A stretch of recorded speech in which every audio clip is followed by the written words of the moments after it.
A lot of people have sacrificed their lives for Russia, and those that are trying to sow rebellion and create chaos will fail ultimately.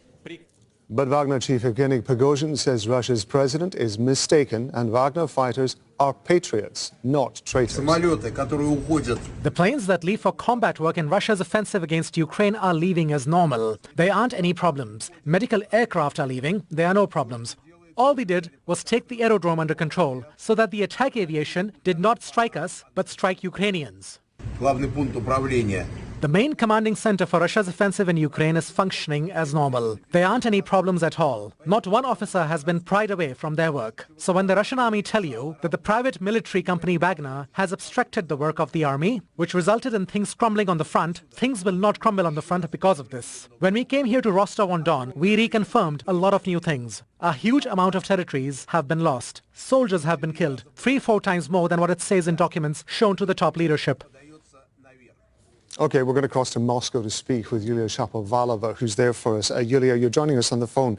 Let's talk more about Yevgeny Prigozhin's reaction to these accusations by President Putin. What's he been saying? Yeah, sure. Well, basically, to the nation earlier on, Mr. Putin, Russia is fighting for its future and its identity, and that authorities in Russia will not allow the country to be divided. They will protect its people. And he also mentioned the conflict with Ukraine, saying that the entire Western military machine was directed against Russia. So Putin indeed called the situation in the country treason, saying that any internal unrest is a deadly threat to the state and to the people. And Prigozhin has now reacted to Putin's words about treason, saying that President was deeply wrong, that they are patriots, meaning, well, himself and his Wagner fighters, calling them patriots of their country. And he said that they would continue fighting for their country, they would continue fighting corruption, lie and bureaucracy in the country. So basically we're getting some official reactions here too. Well, from foreign ministry spokeswoman, for example, she said that unity within the country is needed now, and probably the same words that we heard from the former President Dmitry Medvedev. Also, it looks like a new form of expression of loyalty to Vladimir Putin and the Russian armed forces. On the Telegram and channels and other networks, officials in their accounts write that, well, they post their name, region and organization, saying that we are with the president. So basically, we also have some reports, some Telegram channels associated with the Wagner Group claim that there were clashes with the Ministry of Defense in the Voronezh region, and military correspondents there write about the work of aviation along the M4 highway, but we can't immediately verify those reports. Also, the investigative committee, the Russian investigative committee, has launched a criminal case against Prigozhin, and the FSB appealed to the fighters of the Wagner Group and urged them to detain Prigozhin.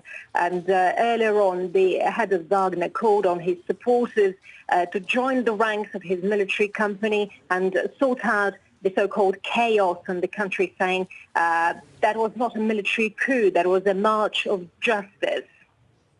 Yulia, I'm just looking at some of the agency pictures that we're getting from the center of Moscow at the moment, and it does actually seem to be fairly quiet there. But I do know that security has been stepped up across Russia. What have you been hearing? Well, that's absolutely right. Some armored military personnel carriers and other armored vehicles could be seen in the streets of Moscow. But generally, you're right. People say that the capital looks pretty calm at the moment. But security measures have been tightened in Moscow, and not just in Moscow, in other regions of Russia too. And here, all the most important facilities have been taken under protection. There are also reports that all the public activities have been cancelled, and things like proms at schools and other venues have been postponed. By the way, I just forgot to mention, the Ministry of Defense earlier on also issued an official statement addressing fighters of the Wagner Group, saying that they had got involved in Prigozhin's criminal activities and participated in an armed rebellion, and well, they shouldn't actually. They also guaranteed everyone's safety if the fighters surrendered. And as we see, there are reports by state media outlets saying that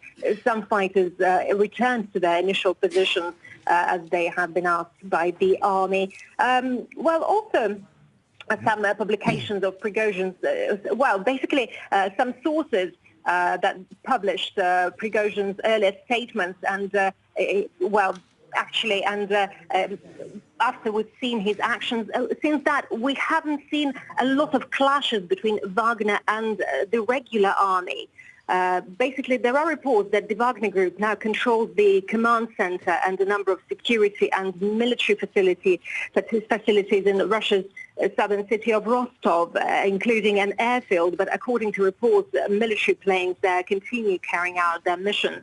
Also, according to some security services, well, the situation of uncertainty is going on in Voronezh, because some say that some command centers have also been captured by Wagner there, but those reports haven't been officially confirmed.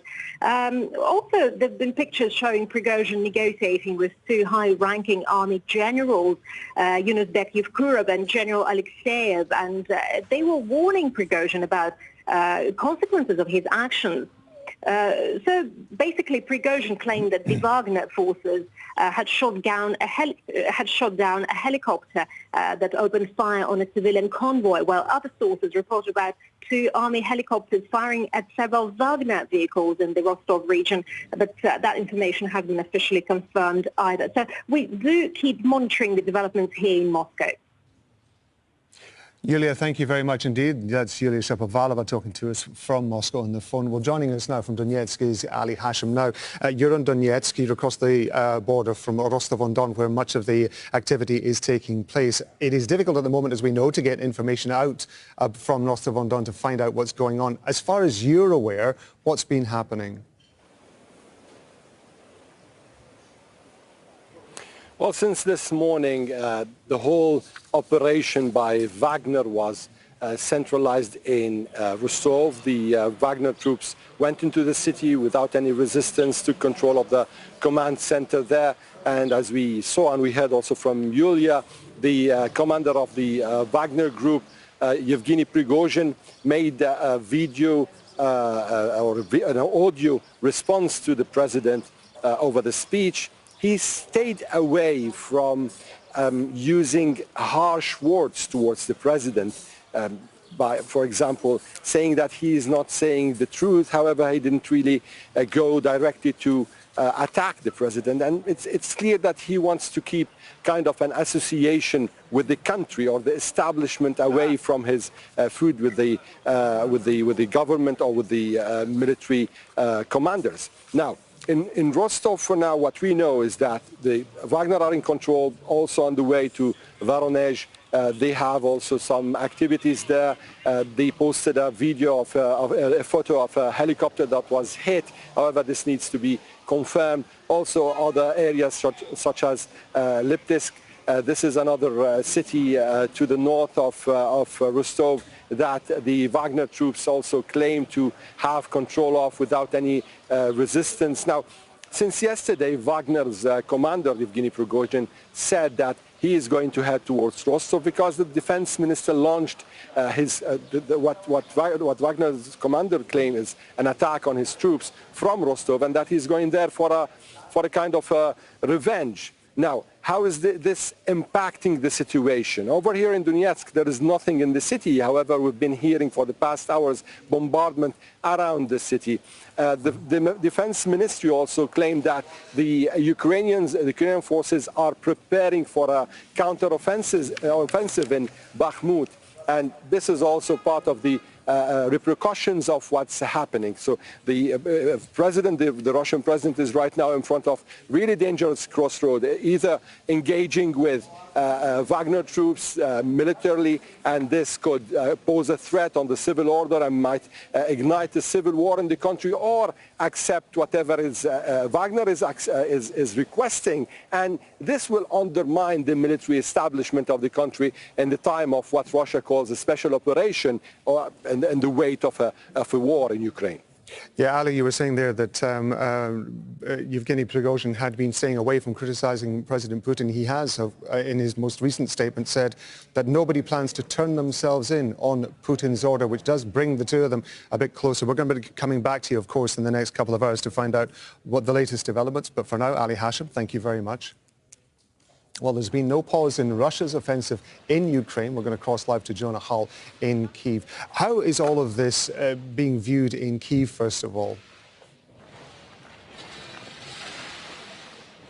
Well, obviously, they'll be watching it extremely closely, not just the political leadership here in Kyiv, but the military leadership as well. We've had some comments from President Zelensky, who's taken to Telegram with a rather long post decrying overnight missile attacks on targets all over Ukraine, once again saying that it is all happening by the will of one man, and saying that Russia's weakness is now obvious.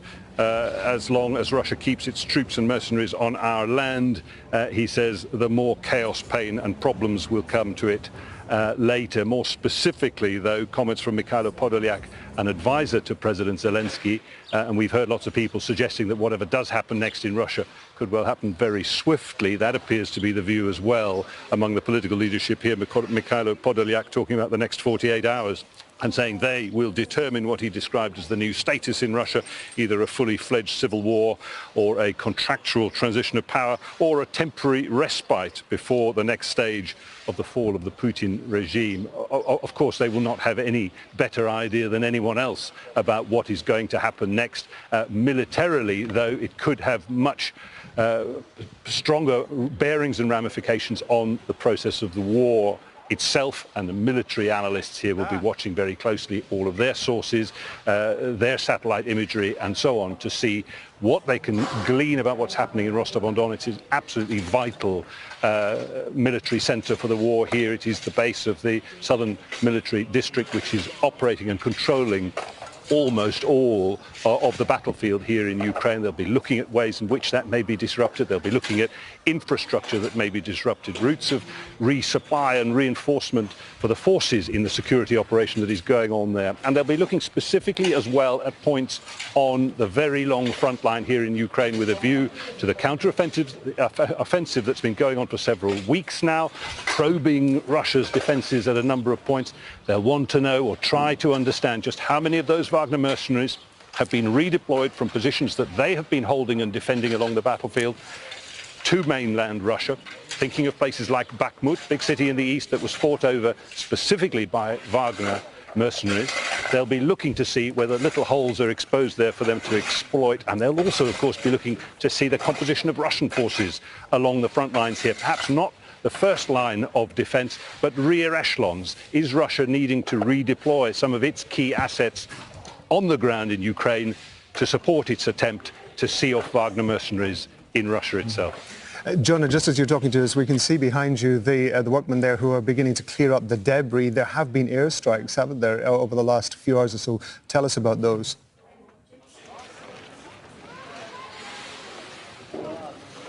Yeah, it's a pretty extraordinary scene here. You know, a reminder, as if any were needed, that there is very much a war still going on, and it is going on away from the front lines in the south and the east. Kyiv hit overnight by a barrage of missiles, some 20 cruise missiles fired at the capital. For the 8th time this month alone, air defenses were able to bring all of them down, we are told, by the city military administration. But that creates debris in the air, and that debris has got to fall somewhere. And it appears that a large piece of missile debris, potentially containing payload unexploded, hit this high-rise apartment building, scything an enormous hole in 3 sides of it, igniting a fire across 3 stories. 3 people known to have died. Rescue workers believe there could be further victims, and here where I'm standing, a big clear-up operation underway, an enormous debris field here, falling masonry, furniture from those apartments and so on, and an awful lot of people coming here to take a look.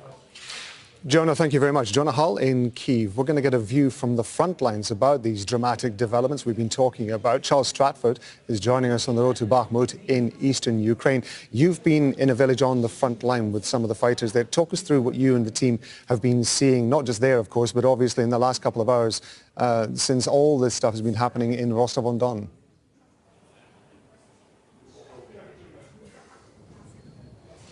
That's right, yeah, you join us on the road to Bakhmut, of course, that town that was taken